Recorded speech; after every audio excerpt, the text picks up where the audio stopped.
السلام علیکم۔ کیا آپ جانتے ہیں کہ اگر کوئی آبجیکٹ اسپیڈ آف لائٹ کے اسکوائر سے موو کرے تو وہ لائٹ میں کنورٹ ہو سکتا ہے؟ اسی کی ایک ایگزامپل ہم سمجھتے ہیں۔ فرض کریں مثال کے طور پہ ہمارے پاس ایک فش ہے جس کو 1 میٹر کا ڈسٹینس کور کرنا ہے 50 کلومیٹر پر آور کی اسپیڈ سے، اس کو 20 سیکنڈ لگتے ہیں۔ اگر ہمارے پاس یہی فش 50 کلومیٹر پر آور کی اسپیڈ بڑھا کر 150 کلومیٹر پر آور کی اسپیڈ سے موو کرے تو اس کو 10 سیکنڈ لگیں گے، اور اگر اسی فش کی اسپیڈ ہم 150 سے بڑھا کر اسپیڈ آف لائٹ کے اسکوائر کی ایکول کر دیں تو اس کا ٹائم ایکول ٹو 0 ہوتا ہے۔ اس کا مطلب ہم نے یہ سمجھا کہ اگر ایک آبجیکٹ اسپیڈ آف لائٹ سے موو کرے تو وہ انرجی میں کنورٹ ہو سکتا ہے۔ نیوٹن فزکس میں ماس انچینجیبل کوانٹٹی تھا، اور میکسویل الیکٹرو میگنیٹزم میں لائٹ کی اسپیڈ کانسٹنٹ سمجھی جاتی تھی۔ لیکن بعد میں 1905 کے اندر آئنسٹائن نے ایک ایکویشن ہمیں دی جس کو E=mc² کے نام سے جانا جاتا ہے۔ E میں انرجی، M4 ماس اور C4 اسپیڈ آف لائٹ کا اسکوائر۔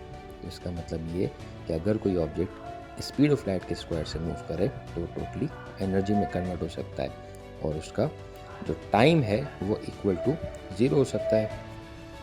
اب مثال کے طور پہ ہمارے پاس ایک الیکٹرون اور پوزیٹرون ہے جو کہ ایک ہیوی نیوکلیس سے جا کر کولائڈ کریں گے، تو یہ ماس ٹوٹلی کنورٹ کس میں ہوگا؟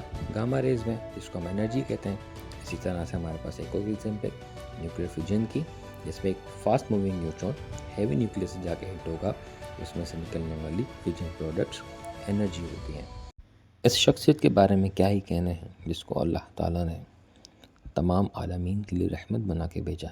اعلیٰ حضرت اپنی شاعری میں ارشاد فرماتے ہیں کہ زمین و زمان تمہارے لیے ہے، مکین و مکان تمہارے لیے، چنین و چنا تمہارے لیے، بنے دو جہاں تمہارے لیے۔ اللہ تعالیٰ قرآن میں ارشاد فرماتے ہیں سبحان الذي أسرى بعبده ليلا من المسجد الحرام إلى المسجد الأقصى الذي باركنا حوله لنريه من آياتنا إنه هو السميع البصير۔ ترجمہ کنز ایمان، پاکی ہے اسے جو اپنے بندے کو راتوں رات لے گیا مسجد حرام سے مسجد اقصیٰ تک، جس کے ارد گرد ہم نے برکت رکھی کہ ہم اسے اپنی عظیم نشانیاں دکھائیں۔ بے شک وہ سنتا اور دیکھتا ہے۔ اللہ تعالیٰ قرآن میں ارشاد فرماتے ہیں ذو مرة فاستوى۔ انہیں سکھایا سخت قوتوں والے طاقتور نے، پھر اس جلوے نے قصد فرمایا۔